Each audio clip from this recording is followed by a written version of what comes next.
Cannabis use has increased among parents with children at home. The study shows that a combination of cigarette and marijuana use can increase children's exposure to secondhand smoke. Date source May 14, 2018 summary. According to a new study, cannabis use increased among parents who smoke cigarettes and among non-smoking parents. Cannabis use is almost 4 times more common among cigarette smokers than among non-smokers. Little is known about current trends in cannabis use among parents with children in the home. The prevalence of exposure to both tobacco and cannabis, in which populations are most at risk, while significant progress has been made in reducing children's exposure to secondhand smoke.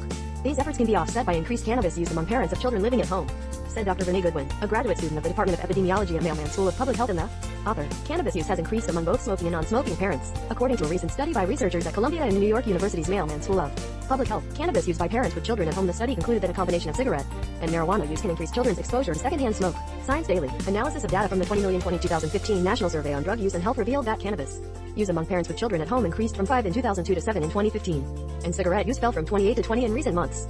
Cannabis use increased among parents with children at home. Research shows that a combination of cigarette and marijuana use can increase children's exposure to secondhand smoke. Our study confirms the overall public health benefits of reducing the impact of secondhand smoke on children, as well as other health concerns associated with exposure to secondhand smoke on children and especially the high risk of combined exposure in certain subpopulations, said Goodwin. Therefore, increased cannabis use can undermine progress made in reducing the harmful effects of secondhand smoke, said Goodwin, who also works for the CUNY School of Public Health and Health Policy. Little is known about current trends in parental use of cannabis with children at home. The prevalence of both tobacco and cannabis exposure, in which populations are most at risk. Co-authors Melanie Wall, Deborah Haseen, and Samantha Santoscu of the Postman School of Public Health, Keely Chesley Postdawa of Columbia University College of Physicians and Surgeons, Nina Bakayanis of CUNY, and Bradley Collins and Stephen Lepore of Temple University. Trends in cannabis and cigarettes used by parents with children at home. 2015 efforts to reduce the burden of secondhand smoke by quitting can be thwarted by increased cannabis use, says Goodwin. While cigarette or cannabis use has declined in homes with children, the percentage of homes with both types of drugs has increased.